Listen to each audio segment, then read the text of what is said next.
네, 감사합니다. 안녕하세요, 여러분. 기독교 통일학교는 늘 포근하고 항상 제가 평소에도 사랑하고 또 통일학교 위해서 기도하고 있는 그런 학술단체입니다. 또 이 소중한 기회를 저에게 허락해 주셔서 그동안 고민했던 것, 정말 우리 현실을 어떻게 말씀에 기초해서 제대로 해명을 하고 또 이 땅에 하나님의 나라와 의를 우리가 어떻게 실현해 갈 수 있을 것인가, 이런 고민을 담아보려고 노력했습니다. 먼저 평화와 한국의 역사 현실입니다. 그러니까 평화라는 그 상태, 독특한 그 상태를 기준으로 해서 우리의 역사 현실을 해명해 보자라는 것이죠. 이거 어떤 개념적 설정이 아니라 그동안 우리가 비극적으로 경험했던 우리의 역사 현실 속에서 우리가 꿈꿔오고 우리의 역사 현실 속에서 잉태된 그 평화의 구체적인 상태를 가지고 오늘의 우리의 역사 현실을 다시 해명해보는 이런 작업이라고 할 수 있겠습니다. 1.23 계엄령 사건은 한국 역사 현실 해명을 위한 또 하나의 중요한 계기를 제공하고 있다고 보여집니다. 대통령 탄핵 반대와 촉구, 이거는 상호 멸시와 증오로 증폭되고 있죠. 여러분도 알다시피. 헌법재판소가 이걸 인용하거나 기각을 하면 한국 사회는 그 안에 나름대로의 자기 정화 장치, 또 자기 조절 체계, 그리고 그걸 해낼 수 있는 역량, 이런 것들이 있기 때문에 빨리 질서를 되찾을 것이다 라는 이런 어떤 추측도 있고요. 그렇지 않다 라는 이런 반대 추측도 있습니다.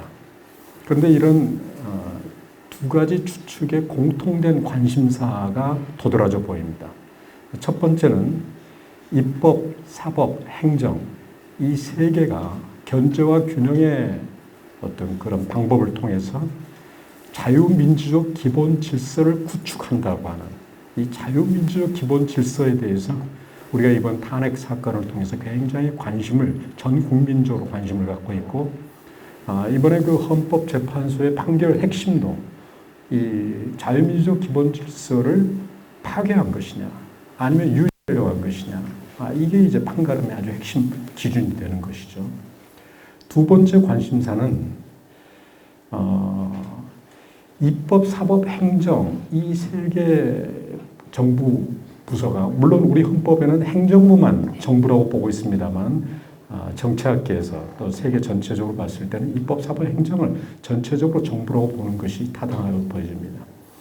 그런데 이 중요한 세 개의 기구가 그 안에 자기 정화 장치, 자기 조절 체계가 어느 정도 작동되고 있다라는 것, 이것이 굉장히 중요한 부분인데, 사실 지금 우리가 이 1.23 사건의 어떤 추이 경과 과정을 보면서 이 부분에 대해서 좀 전 국민적으로 관심을 두고 있지만 이미 이 사건 자체가 입법부와 사법부의 이 역량에 대해서 굉장히 불신이 자초한 이런 사건이죠. 그리고 최근에 이 사건을 지금 이 처리해 나가는 과정에서 사법부에 관한 것도 여든 야든 국민적으로 이 파가 나눠져서 사법부 자체의 역량에 대해서 상당한 우리는 지금 질문을 던지고 있고, 심지어 헌법재판소를 악마화시키는 이런 지금 경향까지 드러나고 있다는 점에서 사실 이 자기 정화 장치와 자기 조절 체계라는 것, 그리고 그걸 구체적으로 현실 속에서 구축해 나갈 수 있는 역량, 그리고 그걸 탁월하게 해낼 수 있는 덕성, 이런 부분들은 이렇게 가정하거나 전제할 수 있는 성질의 것이 아니라는 걸 우리는 좀 뚜렷하게 경험하고 있습니다. 그렇지 않습니까? 그런데 우리가 이걸 제대로 해내지 못하고 있는 이런 어떤 현실적 상황에서 이게 과연 우리 한국인들의 특수성, 소위 얘기하는 민족성에 발언하는 것인가? 저는 그렇지 않다고 봅니다. 반대로 그러면 자유민주적 기본 질서에는 바로 이러한 것들이 가정과 전제로 되어 있는데, 뭐가요?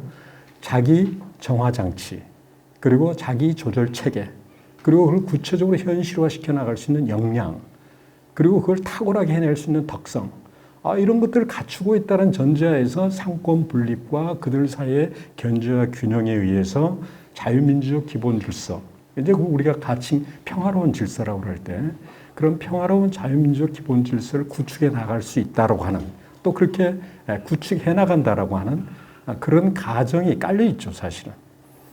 그런데 이게 보편적으로 다 그럴 것이다라고 깔려 있다라는 게 문제죠. 그러니까 한국인의 특수성의 문제가 아니라 사실 그 보편적으로 이렇게 가정하고 전제할 수 있는 것인가? 라는 우리에게는 지금 근원적 질문이 사실 우리 국민들 사회에서 특히 정치인들에게 그런 덕성을 우리가 전혀 발견할 수가 없고 대통령에게서도 그런 덕성을 발견할 수 없다는 것. 법조문을 따지는 수준에서 이게 옳으냐 그러냐의 문제가 좀 말장로로 흐르고 있는 이런 상황 속에서 국민들이 좀 갈급하게 원하고 있는 것은 조금 전에 강민환 박사님 말씀하신 것처럼 그 화해 국면으로 끌어갈 수 있는 덕성을 전혀 우리가 발견할 수 없다라는 게 지금 우리의 현실이라는 부분이죠.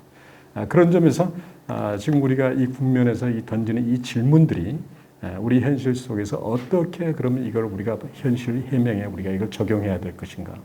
이게 제 논문의 아주 중요한 부분이라고 할 수 있겠습니다.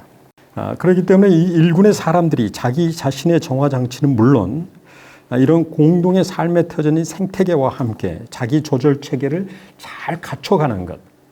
이게 바로 정치의 본질이죠, 사실. 이게 정치의 본질이죠. 그리고 그것을 갖춰가는 방법, 그리고 그걸 해나가는 경향성으로서의 역량, 그런 단순한 경향성만이 아니라 구체적인 시공간 속에서 그 일을 갖춰가는 정도, 범위의 차원에 이르기까지 그 실질적으로 그걸 관철시켜 나갈 때 우리는 그를 덕성이란 말을 써주죠. 따라서 이런 걸 갖춰 나가는 것이야말로 정치 역량의 본질이라는 것이죠. 그런데 우리는 이런 중요한 정치의 본질과 정치 역량의 본질을 그동안 다 가정의 수준으로 전제해버린 채 그저 상권 분립이 돼서 견제와 균형을 이룬다든가 또는 투쟁을 한다든가 이런 방법만 우리는 정치라고 생각해왔던 것이 이제까지 우리의 어떤 정치 방법에 대한 왜곡이었고 우리의 잘못된 이해 수준이 아니었는가 이런 생각을 해봅니다.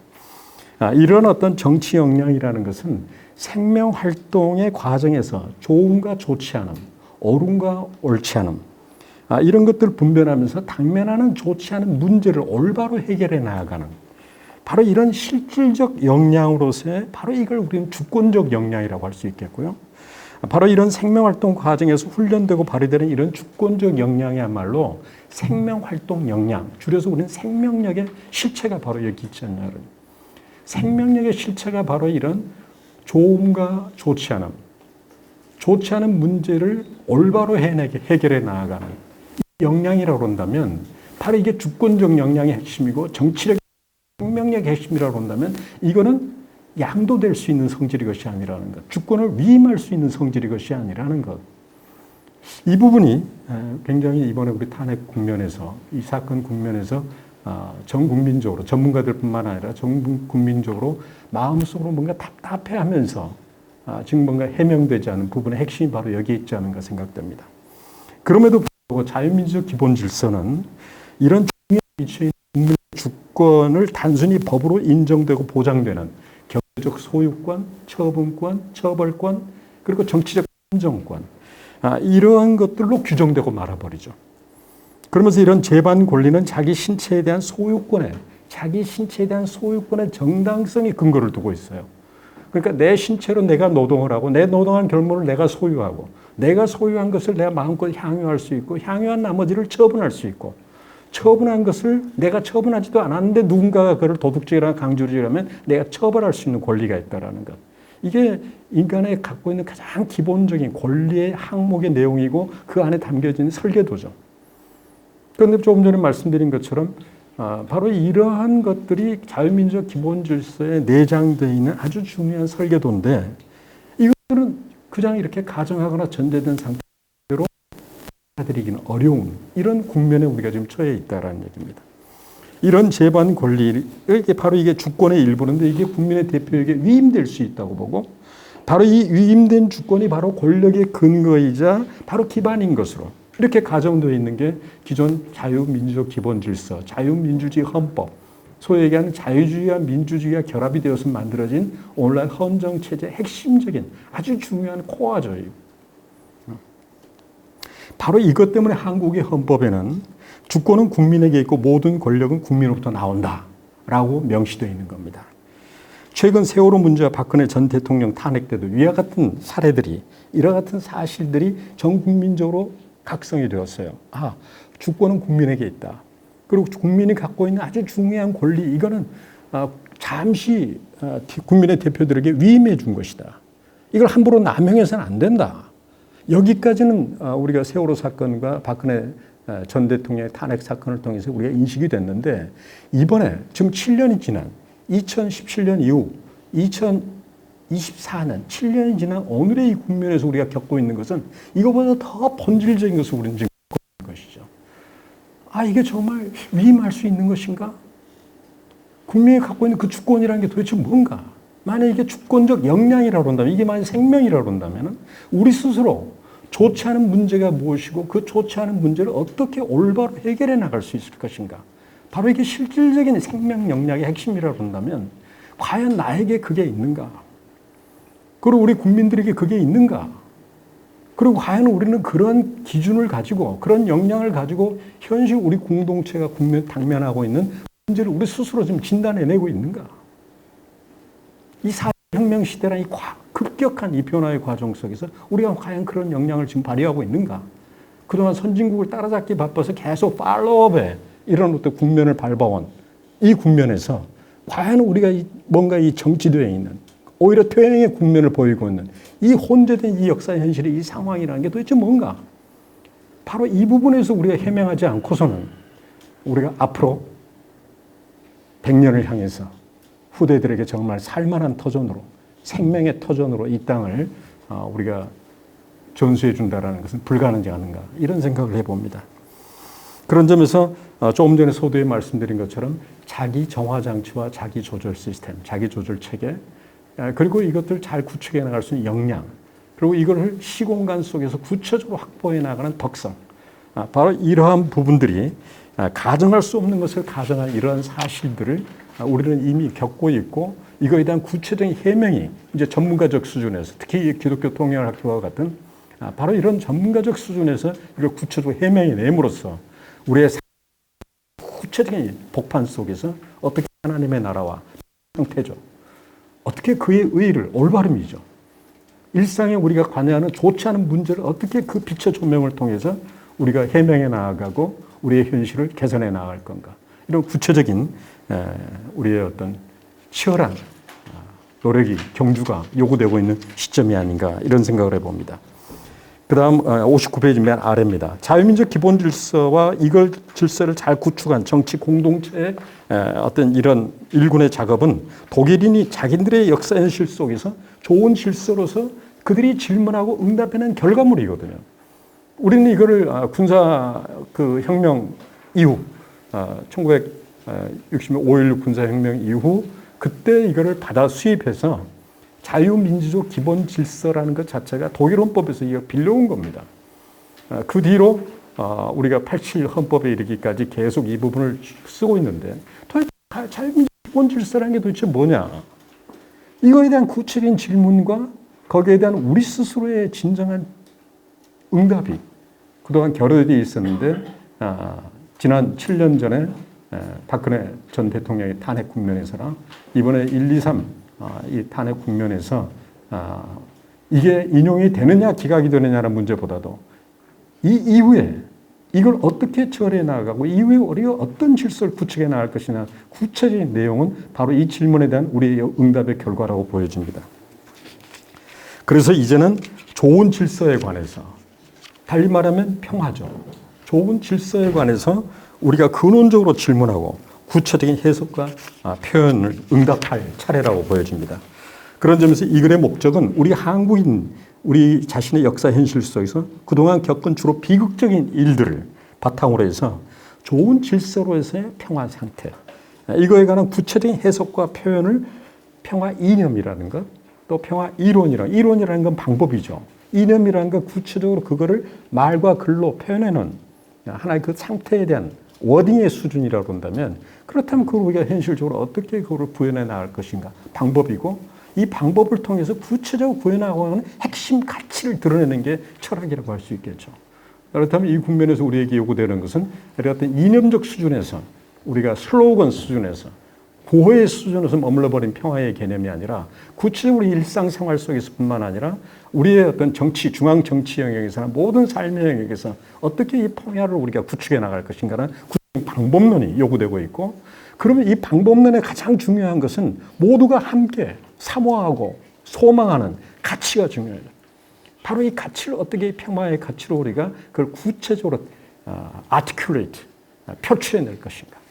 이런 작업이 어떻게 보면 산고 이상의 우리에게 요구되는 지금 고통스러운 어떤 그런 과정을 지금 겪고 있는 것이고 이것을 해내는 것이야말로 지난 100년 전에 3.1 독립혁명의 우리 선조들이 이미 얼개 구조를 다 끄집어내왔는데 그동안 수많은 이런 처절한 안 좋은 그런 사건을 통해서 우리에게 철저하게 계속해서 우리에게 이걸 호명하고 있음에도 불구하고 우리가 그동안 잘 살아보세라는 것, 뭔가 외형적인 여러 가지 선진국으로 발돋움해 나간다라는 것, 서구 근대 문명을 잘 우리가 배워서 우리도 어떤 형태로든 뭔가 먹고 살 만한 상태로 이행해 나간다는 것, 여기에 계속 우리가 머무른 나머지 이런 근원적인 질문에 대해서는 우리가 스스로 질문하지 못한 이런 내용이 있지 않은가 생각됩니다. 그 다음 두 번째로는요, 평화 이념의 형태로 한국의 그럼 공화 질서는 뭔가? 같다 그러고 우리는 하나라고 할 수 있도록 같은 하나의 민주공화 국민으로서 한국인의 자기 동일성, 나아가서 한반도의 모든 자연 생태계가 본질적인 의미의 민주정치 당사자라는 여기 생태계까지도 민주정치의 당사자라는 우리 인간이 어떻게 살아가느냐가 바로 생태계 환경에 그대로 나타나거든요. 그런 점에서 민주정치 당사자로 받아들인 열린 공화체제 바로 이 속에서 새로운 민주공화국의 전망을 구체적으로 밝힌 것은 이미 3.1 독립혁명에 이미 얼개 구조가 다 나와 있으니까 우리가 이런 어떤 과정을 겪으면서 이걸 구체적으로 이걸 정비해 나가는 작업이 요구되고 있다 이렇게 보여집니다. 그런 점에서 자세한 내용보다도 여기 60페이지 맨 아래에 있는 자기 정화장치라는 게 그럼 뭐냐? 이걸 이제 방편적으로 제가 빌려왔습니다만은 어떤 일이 시작하는 만남의 과정에서 어떤 일이든지 크고 작은 어떤 일이든 정치적인 사건, 큰 사건만이 아니라 오늘 여러분들하고 이 시간 만나는 이 사건도 하나의 만남의 사건이죠. 이 사건 속에서 이전에 갖고 있던 선입견, 편견을 안주한 나머지 언제든지 노후화될 수 있고 고착화할 가능성이 있는 것을 거기서부터 돌이켜서 거기서부터 벗어나서 그러면서 잘 차려진 잔치에 초대와도 같은 그 만남의 의미와 가치와 전망에 관해서 질문을 던지고 거기에 대해서 응답하는 통해서 끊임없는 질적 전환을 이뤄내는 자기 안의 혁명. 다른 말로 얘기하면 자기 안의 르네상스를 바로 이게 자기 정화장치다 이렇게 얘기할 수 있고요. 그래서 일반적으로는 자기 정화장치라는 말을 쓰지만 이렇게 놓고 본다면 이건 자기 정화장치라기보다는 자기 정화의 과정이고 자기 혁명의 과정, 프로세스라고 봐야 된다는 것이죠. 그 다음에 61페이지에 자기 조절 이 상태라는 것이 좀 더 구체적으로 얘기하면 어떤 일이든지 분업과 협업을 하게 말했는데 바로 이런 과정을 통해서 좋고 올바로 쓰임으로 말미암아 각자의 일과 각각의 당사자의 쓸모를 온전히 다하는 상태, 내 쓸모 온전히 쓰여지는 상태. 강단에 서는 사람은 학생들에게 온전히 쓰일 때 그때서야 비로소 선생이 되어져 가는 것이죠. 조금 전에 강미랑 박사님께서 관계적 정체성이라는 개념을 쓰셨습니다만 그런 점에서 이 관계적 정체성의 핵심 포인트는 바로 그 관계 속에서 바로 그 일의 대상이 바로 그 일에 끊임없이 그 일을 한 사람에게 그걸 써갈 때, 그 사람의 쓸모를 써갈 때 그때 선생이 선생다워지고 기술자가 기술자다워지고 바로 이런 중요한 비밀이 거기에 있지 않나 생각되고요. 그런 점에서 분업하는 여러 일과 당사자 서로가 지탱하는 이런 협업의 공화의 상태, 이런 협업의 공화의 상태를 우리는 자기 조절 상태다라고 규정해 볼 수 있겠다는 겁니다. 그리고 이거는 제 규정이라기보다는 3.1 독립혁명에서 이미 이러한 것들이 독립선언문과 공약 여러 가지 조항 내에 나와 있다 이렇게 보여집니다. 그런 점에서 이제는 더 이상 자유민주적 기본 질서와 그 헌법 조문에 자기 혁명 과정과 우리 사회의 평화 상태 그리고 그것을 구현한 정치 역량과 덕성을 더 이상 가정하거나 전제할 수 없다. 그동안 우리는 이런 자기 동일성을 이걸 가정하거나 전제해버린 채 반공, 반제 이념이라든가 최근에 반중, 반미, 뭐 반일, 또 친일, 친중 뭐 이런 노선들이 우리 어떤 그 행동 노선인 것처럼 하나의 어떤 정치의 어떤 구체적인 어떤 그 현장에서 이 논쟁을 일삼고 있지만 사실은 굉장히 허구적인 논쟁이죠. 자기 동일성이 부재한 상태에 드러나는 반증들이죠. 전혀 여기에는 방향성이 없죠. 삶의 질적 제고라는 게 전혀 불가능한 내용들이죠. 자기의 파멸로 이어질 뿐이죠. 바로 이런 어떤 현주소들이 그런 점에서 자기 안에 혁명과 르네상스를 끊임없이 해나가는 가운데 자기의 동일성을 구체화해놓은 한국인의 동일성을 같다 그러고 하나라고 하는 이 아이덴티티라는 개념 자체가 sameness와 ownness의 의미가 같이 들어있는 중요한 개념이죠. 우리는 같다라는 것, 우리는 하나라고 하는, 이건 저절로 확보되는 게 아니라 이런 치열한 노력의 과정을 통해서 확보되어지는 것인데 이제까지 우리는 서로 인문사회의 저변에 깔려져 있는 바로 그 가정과 전제 바탕 가운데 인간의 본성을 함부로 악하다든가 이기적이라든가 함부로 선하다든가 이타적이라든가 이런 어떤 이향적으로 이걸 분류하고 분석해버리고 규정 지어버리고 말아버리는 우리 현실 속에서 구체적으로 밝혀나가는 아주 중요한 부분인데도 그런 측면에서 이건 각자의 어떤 동일성뿐만 아니라 우리 한국인의 동일성 문제도 이런 과제 상황으로 놓여져 있다 이렇게 생각되어집니다.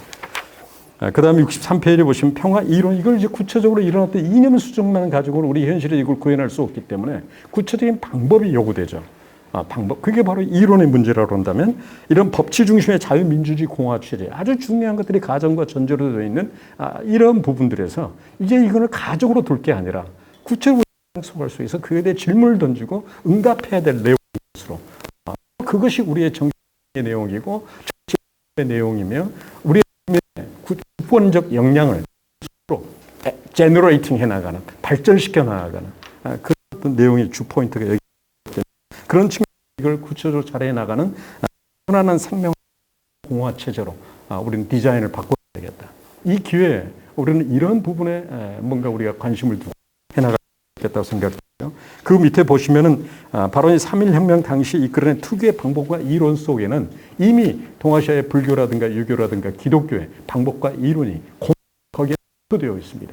이거를 오늘의 우리 현실에서 이 적어도 한국 사회 문화의 저변에 깔려 있는 이 세 개의 종교의 공통된 저는 이걸 메타 이론이라는 말을 쓰고 있는데 왜냐하면 모든 이론의 저변에 깔려 있는 띠오리이기 때문에 바로 이런 부분들을 잘 발굴해서 우리의 현실에 아주 쉽게 우리의 삶 속에 적용할 수 있는 단순한 이론 장치로 마련할 필요가 있다는 게 그 다음 내용이고요.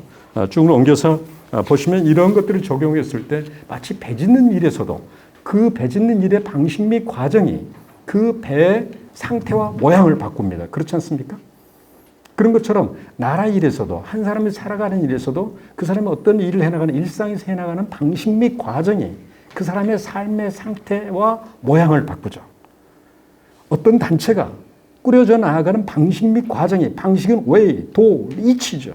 좋고 올바르면 이롭다고 하는 말껍데기에 불과한 것이지만 그에 대해서 끊임없이 질문을 던지고 응답해 나아가는 그 결과적 그 사태가 우리의 삶 속에 다림줄로 놔져갈 때 진정한 그 단체 안에서 삶 속에서 릴레이션의 화해가 가능해지고 용서가 가능해지는 그 에너지라는 것이 역량이라는 것이 바로 그 과정 속에서 제너레이팅 된다는 것이죠. 그런 점에서 배 짓는 일이 됐든 국가를 짓는 일이 됐든 집단을 짓는 일이 됐든 한 인간을 짓는 일이 됐든 바로 이 아주 중요한 동아시아의 이 불교와 유교와 기독교의 공통적으로 하는 메타 이론의 핵심은 바로 어떤 일의 방식 및 과정이 그 상태와 모양을 바꿔놓는다는 것이. 그 상태와 모양을 우리는 모습, 양상, 질서라는 말을 쓸 수 있습니다. 질서의 변화, 바로 이게 상태의 변화, 퀄리티의 변화인과 동시에 이 양적인 모양의 변화까지도 가져오죠, 분명히. 이게 아주 중요한 이런 부분이 있는데도 불구하고 우리는 근현대 서구 인문사회학 저변에 깔려있는 어떤 이런 일 속의 방식 및 과정이 다 제거되어 버린 이런 틀로 이런 메타 이론을 보다 보니까 물체와 물체 사이의 상호작용만을 본단 말이죠. 릴레이션만 본단 말이죠. 중요한 어떤 진리와의 넥서스, 이 연관을 제대로 보지 못하니까, 이게 수직적 연관을 제대로 보지 못하고 삶 속에서 구체적으로 그걸 구현해 나가는 역량이 부재하다 보니까 릴레이션에만 함몰된 상태에서 의사소통적 이렇게 의사소통의 합리성이라든가 이런 상태에서 계속 우리 머물러 있다 보니까 결과적으로는 뭔가 그 실체 중에 하나가 어떤 실체적 기준을 장악한 나머지 상대에게 그 실체적 기준을 설득하든 아니면 가르치든 아니면 강요하든 어떤 형태로든 이런 분리와 대립과 갈등이라는 것은 그런 메타이론의 한계로 말미암아 우리 현실에서는 실천적으로, 인식론적으로 물론 실천적으로 굉장히 불가능한 그런 공통된 메타이론 한계를 가지고 있는 서유럽의 근현대 인문사역을 알게 모르게 잘 배워왔지만 바로 이 한계로부터 우리가 바꿔서 동아시아의 불교와 유교와 기독교에 공통적으로 깔려있는 어떤 일의 방식 및 과정이 그 일의 상태와 당사자들 모두의 릴레이션의 변화를 가져온다는, 넥서스의 변화가 릴레이션의 변화를 가져온다는 이런 메타이론의 전환을 가져오는 것이 현실적으로 방법론적으로 굉장히 중요한 그런 때가 되었다라는 말씀입니다. 마지막으로요. 74페이지 평화 철학에 관해서는 현대 한국인과 한국 정치는 근현대 서구 철학의 저면에 깔려있는 이런 공통된 가정과 전제. 처음에 간단하게 제가 드렸던 말씀대로 얘기한다면 자기 정화장치와 자기 조절체계, 그리고 구체적으로 그 구현해 나갈 수 있는 역량, 그리고 그 역량을 어떤 시공간 속에 관철시켜 나가는 덕성. 바로 이런 부분들이 가정과 전제로 되어 있는데 결코 이것이 가정과 전제로 되어서는 안 되는 생명력의 아주 중요한 부분이고 일상생활 속에서 하나님의 나라와 의를 펼쳐나가는 아주 중요한 포인트가 바로 이 대목이 있다는 것이. 그런데도 불구하고 우리는 서유럽의 근현대 이 메타이론, 저는 이거를 실체 운동 메타이론이라는 말을 쓰고 있습니다만 여기에 너무 매몰된 나머지 오늘 여기서는 이제 실체 운동 메타이론 말이 좀 약간 어려운 감이 있어서 TMT, things와 things 사이의 모션의 관계만 살펴보는 이런 어떤 구도와 이런 어떤 그 인식론적인 프레임을 가지고 현실을 해명하는, 여기에 우리는 너무 익숙해 있다. 그래서 우리가 좀 더 기독교의 저변에 깔린 메타이론을 다시 제대로 복원을 시켜서 우리의 삶의 실천적 역량으로 해나갈 수 있는 그런 것들을 우리 구축해 나갈 필요가 있다는 것이고, 마지막으로 75페이지에 보시면은 3.1 동맹혁명과 동아시아 불교, 유교, 기독교는 이런 자기 정화장치라든가 자기 조절체계, 그리고 한 사람, 한 집단, 한 국가 등과 같은 어떤 실물, things라고 하는 어떤 실물, 그것을 구축하는 인간의 이성이나 감성 등의 역량, 에너지, 그리고 그것을 구체적으로 실현시켜나가는 덕성, virtue, 이런 것들을 가정하거나 전제하지 않는다라는 거 중요한 게. 전혀 그런 이 가정과 전제가 바로 생명력이 아주 중요한 바탕이 바로 서야, 중심이 바로 서야 모든 일의 관계를 회복해 나갈 수 있죠. 그런 점에서 바로 이런 중요하기 짝이 없는 이런 부분들이 그동안 공란으로 처리되어 왔던 이걸 우리 다시 한번 회복할 필요가 있다는 생각이고요. 그러면서 79페이지에 보시면 바로 이런 새롭게 이렇게 회복해서 우리가 하고자 하는 중에 세 가지만 제가 제안하고 이 강의를 제가 오늘 발표를 마치겠습니다. 첫 번째는 입법, 사법, 행정 등의 정부 활동 조직으로부터 바로 이런 상권 분립과 경제 균형 방법을 이제는 분업과 협업의 방법으로, 삼권 분업과 협업, 그들 사이에 방식 및 과정을 함께 공유함으로 말미암아 그 안에서 협업을 이뤄내는, 그러면서 상호 지탱을 이뤄내는, 견제와 균형이라는 지배의 방법이 아니라 그 안에서 지탱, 저는 이 지탱이라는 말을 사랑과 우정과 신뢰라는 말을 하나의 워딩으로 지탱이라는 말을 쓰고 있습니다. 그런 점에서 우리 안에서 진정으로 사랑이 흐른다라는 것은 일 속에서 그 방식이 하나님의 나라와 의가 흐르도록, 공의가 하수처럼 흐르도록 그 일을 해나가는 그 방법 속에서 그 적대적 릴레이션이 회복될 수 있는 비결은 바로 이거 하나뿐이죠. 다른 게 어디 있겠습니까? 아무리 대화를 많이 한다고 해서 오히려 대화를 많이 하면 할수록 꼬이는 경우가 더 많잖아요. 말장난은 그런 경우가 더 많잖아요. 그리고 용서한다고 해도 거칠이 용서로 끝나는 경우가 많잖아요. 그 다음 두 번째로는 국가를 바로 세우는 일에 합당한 역량과 덕성을 학교 제도권 정치 교육뿐만 아니라 비제도권 교육을 통해서 함양할 필요가 있다. 이것이 어떻게 보면은 평화 교육과 우리 안에 앞으로 우리가 생각해야 될 아주 중요한 포인트가 바로 이런 덕성의 함양, 이런 역량의 함양 부분이 되어야 되지 않을까 생각되고요.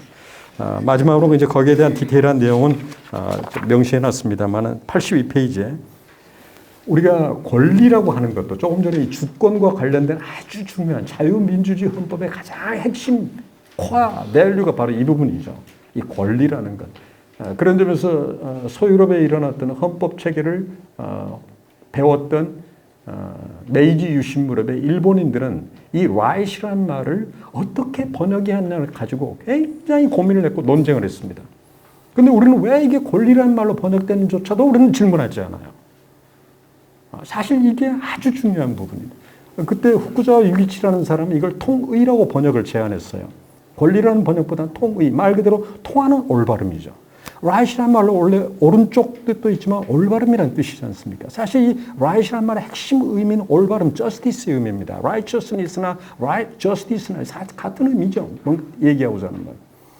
그런데 이것이 소유럽의 자유민주주의 헌법에서는 굉장히 중요한 가정과 전제 속에 이 설계가 되어 있다는 것. 핵심은 인간의 신체가 자신의 소유라는 것.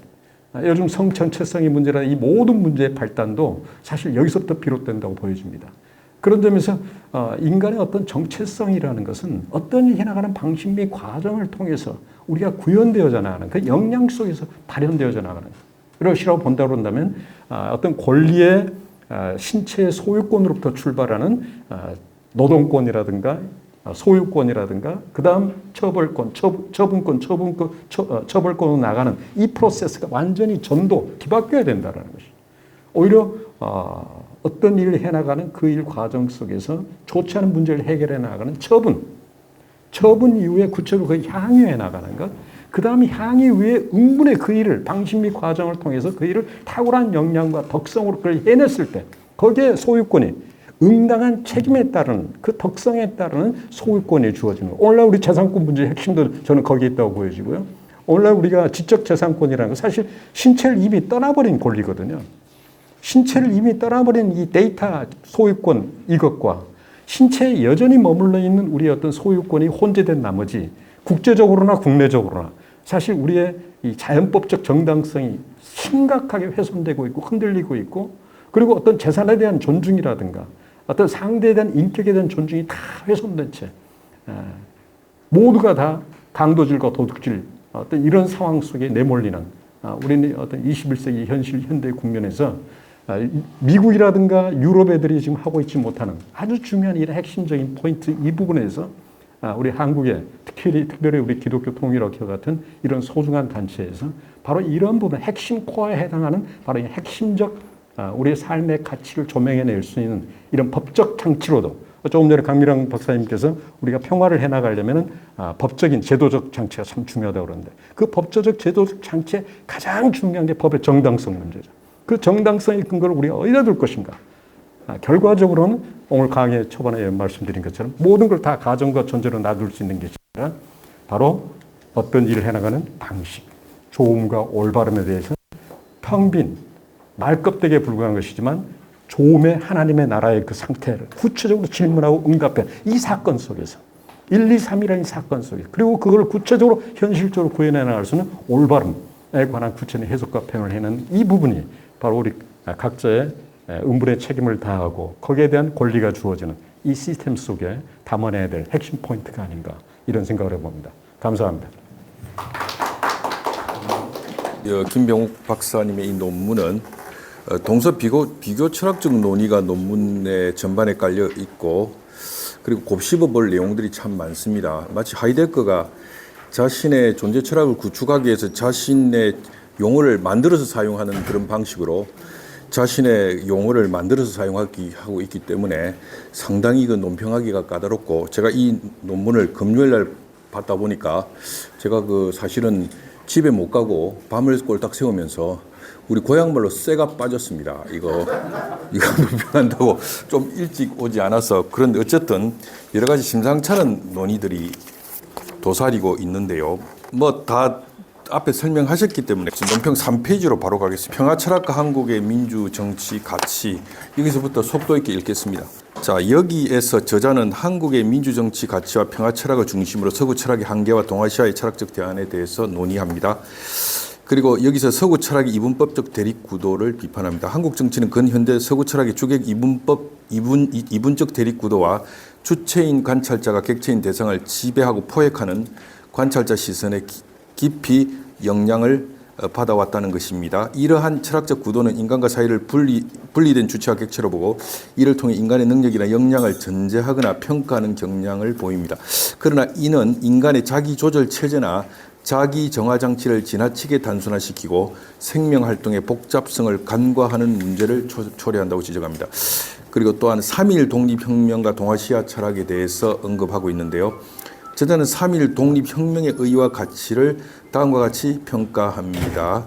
이 3.1 독립혁명이란 이 말은 보통 3.1 운동이라고 하는데 이 3.1 독립혁명이라는 이 단어를 보면서 제가 굉장히 반가웠습니다. 이게 제 3.1 운동 100주년이니까 그 심포지움을 할 때 제가 이렇게 부르자고 제안한 용어였는데요.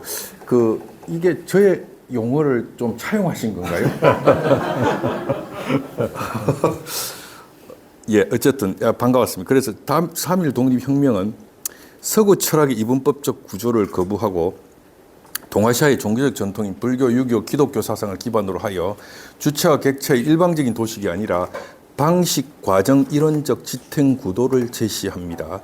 이는 인간과 사회가 방식과 과정 속에서 상호작용하고 변화를 이루어간다는 철학적 관점을 강조하며 일과 물이 서로 연결되고 상호 영향을 주고받으며 변화하는 방식으로 존재한다는 사실을 강조합니다. 이렇게 함으로써 저자는 서구의 주객도식이라는 이분법적 사고를 대체하는 방식과 과정을 이론적으로 파악하는 대안적 패러다임을 제시하고 있습니다. 생명활동과 평화철학에 대해서는요. 저자는 평화철학을 생명활동으로 정의하며 생명은 좋지 않는 상태에서 좋은 상태로 변화하는 일이라고 정의합니다. 여기서 저자는 지탱이라는 흥미로운 개념을 사용합니다. 생명활동이 지향하는 좋은 상태로서의 변화는 사랑, 우정, 신뢰를 바탕으로 한 지탱을 통해 이루어진다는 것입니다.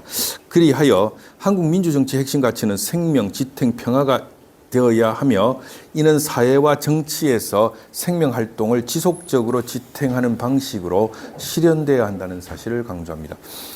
그리고 정치적 실천으로서 선순환 민주공화국론을 제안하는데요. 저자는 한국 민주정치에서 선순환하는 생명활동으로서의 민주공화 질서를 제안하며 이는 협력과 문제 해결을 통해 공동체가 상호 지탱하는 질서를 의미한다고 합니다. 기존의 상권 분립의 견제 방식을 상권 분업과 협업으로 전환할 것을 제안하며 권리와 의무를 주객 이분법이 아닌 방식, 과정, 이론론의 관점에서 새롭게 정립해야 한다고 강조합니다.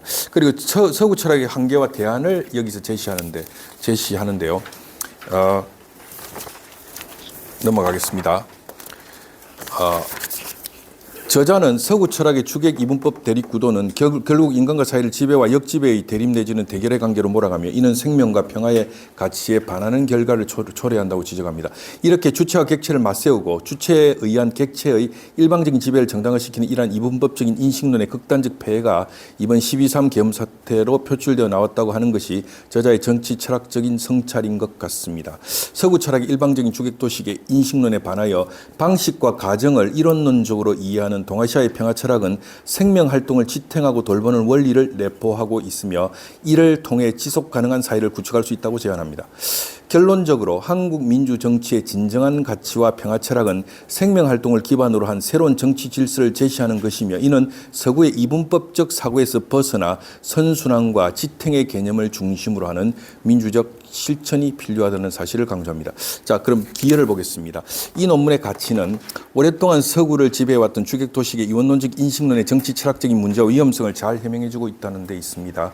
우리 정치와 사회 전반에 걸쳐서 발생하고 있는 분열과 갈등과 극단적인 진영 대결의 배후에 이러한 주객도식의 이원론적인 인식론이 그 원인으로 작동하고 있다는 것입니다. 그리고 이에 대항하여 자유가 아니라 자율, 평등이 아니라 협력, 분리가 아니라 분업, 견제가 아니라 협업의 정치 사회학을 동아시아의 전일적 세계관의 토대 위에서 방식, 과정, 이론론으로서 극복할 수 있음을 역설하고 있습니다. 주객도식의 이원론이 아니라 주체와 객체를 이론론적으로 포용하는 전일적인 세계관으로서의 방식, 과정, 이론론의 토대 위에서 이루어진 민족사적인 사건의 전형적인 전형 내지는 전거로서 저자는 3.1 독립혁명을 소개하고 있으며 방식 과정 이론론의 토대 위에서 최근에 발생한 12.3 계엄 사태를 분석하고 있습니다. 그리고 방식 과정 이론론의 관점에서 또한 평화 철학의 구축 가능성을 모색하고 있으며 대한민국의 민주공화국 질서와 민주정치를 새롭게 해석하고 있습니다. 저자의 기여는 현상적으로 발생하는 정치 사회적 문제는 단지 정치 사회공학적인 문제에 의해서 발생하는 것이 아니라 현상을 바라보는 인간의 인식론의 그 원인과 뿌리가 있음을 정치 철학적인 관점에서 해명해 주고 있다는 데 있습니다. 따라서 저자는 정치, 사회, 문화, 교육, 종교 등의 영역에서 발생한 여러 모순과 문제들을 해결하기 위해서는 문제들에 대한 표피적이고 표면적인 접근으로서는 근본적인 해결이 불가능하고 이러한 모순들과 문제들을 불러일으키는 인간의 행위와 행동의 원인으로서의 인간의 인식론적 구조 내지는 인식론적인 패러다임을 교체할 때만 문제들에 대한 근원적인 해결이 가능하다고 역설합니다. 그리고 결론적으로 방식 과정 이론론의 토대 위에서 미완의 3.1 독립혁명이 견지했던 평화 철학으로서의 생명 지탱 철학으로 나아갈 것을 역설하고 있습니다. 저자의 말을 그대로 인정하면 한국 민주 정치의 핵심적 가치는 생명 지탱 평화이다. 이러한 생명 지탱 철학을 실천함으로써 선순환적인 생명 활동의 민주공화 질서 곧 선순환적으로 공동의 문제를 해결하는 좋은 질서로 나아갈 것을 촉구하고 있습니다. 자, 아쉬운 점은 그냥 제가 논평을 해야 되기 때문에 굳이 그냥 써봤는데요.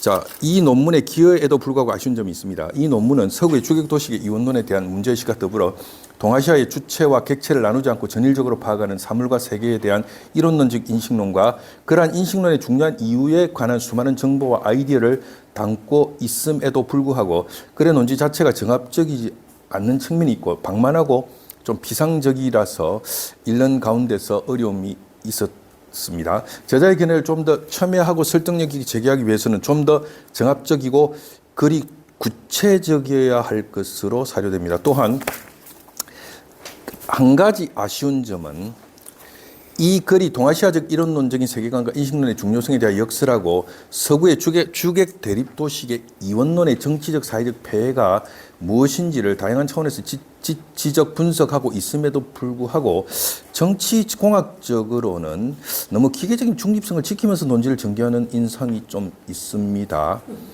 저자의 논지에 따르면 우리의 역사의 현실 속에서 우리가 경험한 좋지 않는 질서에서 좋은 질서로 나아가야만 하는데 그렇다면 정치 철학적으로 좋지 않는 질서에 대한 정의와 비판적인 평가가 분명히 좀 선명하게 있어야 하고 좋은 질서에 대한 정의와 구체적인 실천적인 기준이 좀 더 구체적으로 제시될 필요가 있다고 여겨집니다.